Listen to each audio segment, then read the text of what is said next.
प्रक्रिया पे सवाल है, क्योंकि ये साफ हमें नज़र आ रहा है कि अगर इन्होंने ज़मीन पे उतर के काम किया होता, सर्वे कराया होता, तो या तो आपको तो दिखते, हमको तो दिखते, शहर में किसी को तो दिखते कि परिसीमन का काम चल रहा है या जो है बाड़ों के पुनर्गठन का काम चल रहा है। स्पष्ट है कि इन्होंने कहीं बैठ के नहीं किया, इन्होंने एक कमरे में बैठ के और अधिकारियों के कहने से और ऊपर जो इन पे दबाव था राजनीतिक, उसके कहने से इन्होंने वहाँ बैठ के ही सारी लाइनें खींच ली हैं।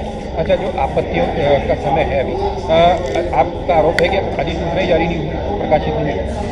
नहीं, तो वो तो हमने हासिल कर ली, वो इन्होंने 2 को की, इनको 28 को करनी थी, इन्होंने 2 को की, वो भी दबाव में। जब मैंने डिविजनल कमिश्नर साहब से बात की, उसके बाद इन्होंने 2 तारीख को की है, तो आप समझें कि 5 दिन तो इन्होंने ख़राब कर दिए। 21 दिन मिले थे, अब 16 दिन बचे थे, 16 दिन में 5-6 छुट्टियाँ आ रही हैं हमारे पास लगातार, तो हमारे पास समय कितना कम हो रहा है। तो इससे साफ जाहिर होता है कि हमारे यहाँ के प्रशासन या यहाँ का जो है हमारे निर्वाचन अधिकारी जो है वो चाहते ही नहीं है कि इसमें कोई जो है सुधार करें या इसमें कोई उंगली उठा रहे। अच्छा, कांग्रेस की क्या आपत्ति, कांग्रेस की आपत्ति क्या है? कांग्रेस की आपत्ति है कि नियमानुसार किया जाए। हमारी पहली चीज़ तो आपने शहर का दायरा ही नहीं बढ़ाया, शहर को वहाँ की वहीं सीमित कर दिया। जब मैं कह रहा हूँ आपसे 40 साल बाद अपने अगर परिसीमन हो रहा है नगर निगम का, और उस परिसीमन में भी अपन वहाँ के वहीं बैठे हैं, तो इससे बड़ी दुर्भाग्य की बात नहीं होगी, क्योंकि अगला परिसीमन फिर पता नहीं 30 साल बाद हो, 40 साल बाद हो। तो हम उस स्थिति में इन चीज़ों को शामिल करने के लिए हमारा जोर है। इससे अजमेर का अस्तित्व भी बढ़ता है कि अगर नगर निगम सीमा से ही बाहर है कोई चीज़, तो हम क्या उसको अजमेर में बोलेंगे। दूसरी चीज़, आज हम अगर दूसरी बात करें तो हम ये करें कि जब से निगम का गठन हुआ है, जब से जो थोक मालियन और तेलियन अजमेर के निगम पालिका का भाग है, वो आज भी अगर उसमें आंशिक रूप से बाहर है, तो ये भी एक विडम्बना है। आज जो राजस्व एरिया इनके पूरे जोड़ने के नियम अनुसार है कि जो भी ग्राम आएगा पूरा राजस्व एरिया आएगा, उसमें भी इन्होंने आंशिक रूप से जोड़ दिया है, तो ये भी नियम खिलाफ है। तो मैंने सारी बात की आपसे तथ्य पे और नियम पे, मैं आपको सारे नियम वाली उपलब्ध करा दूंगा, आपको जिनका सारा जितने भी इन्होंने जो पूरा परिसीमन किया वो उपलब्ध करा सकता हूँ। सारी चीज़ों में आप मिलान कर लें, आपको स्वतः ही मालूम पड़ जाएगा कि वास्तव में बैठ के दीपक प्रक्रिया पे सवाल है, क्योंकि ये साफ हमें नज़र आ रहा है कि अगर इन्होंने ज़मीन पे उतर के काम किया होता, सर्वे कराया होता, तो या तो आपको तो दिखते, हमको तो दिखते, शहर में किसी को तो दिखते कि परिसीमन का काम चल रहा है या जो है बाड़ों के पुनर्गठन का काम चल रहा है। स्पष्ट है कि इन्होंने कहीं बैठ के नहीं किया, इन्होंने एक कमरे में बैठ के और अधिकारियों के कहने से और ऊपर जो इन पे दबाव था राजनीतिक, उसके कहने से इन्होंने वहाँ बैठ के ही सारी लाइनें खींच ली हैं।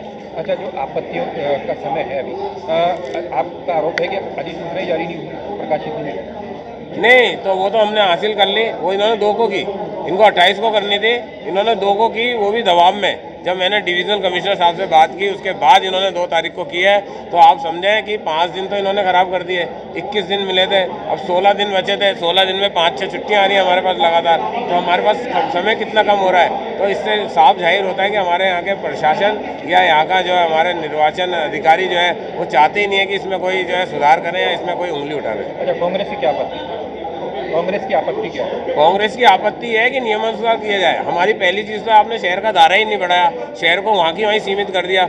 जब मैं कह रहा हूँ आपसे 40 साल बाद अपने अगर परिसीमन हो रहा है नगर निगम का, और उस परिसीमन में भी अपन वहाँ के वहीं बैठे हैं, तो इससे बड़ी दुर्भाग्य की बात नहीं होगी, क्योंकि अगला परिसीमन फिर पता नहीं 30 साल बाद हो, 40 साल बाद हो।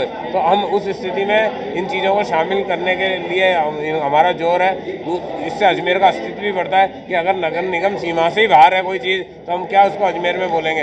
दूसरी चीज़, आज हम अगर दूसरी बात करें तो हम ये करें कि जब से निगम का गठन हुआ है, जब से जो थोक मालियन और तेलियन अजमेर के निगम पालिका का भाग है, वो आज भी अगर उसमें आंशिक रूप से बाहर है, तो ये भी एक विडम्बना है। आज जो राजस्व एरिया इनके पूरे जोड़ने के नियम अनुसार है कि जो भी ग्राम आएगा पूरा राजस्व एरिया आएगा, उसमें भी इन्होंने आंशिक रूप से जोड़ दिया है, तो ये भी नियम खिलाफ है। तो मैंने सारी बात की आपसे तथ्य पे और नियम पे, मैं आपको सारे नियम वाली उपलब्ध करा दूंगा, आपको जिनका सारा जितने भी इन्होंने जो पूरा परिसीमन किया वो उपलब्ध करा सकता हूँ। सारी चीज़ों में आप मिलान कर लें, आपको स्वतः ही मालूम पड़ जाएगा कि वास्तव में बैठ के दीपक होती है। कांग्रेस का अगला स्टेप क्या है? अगला स्टेप हम जो है ज्ञापन पत्र देने के बाद जिलाधीश महोदय का क्या रुख रहता है उसके अनुसार रहेगा। अगर हमें बड़ा आंदोलन करना पड़ा तो हम खड़ा करेंगे।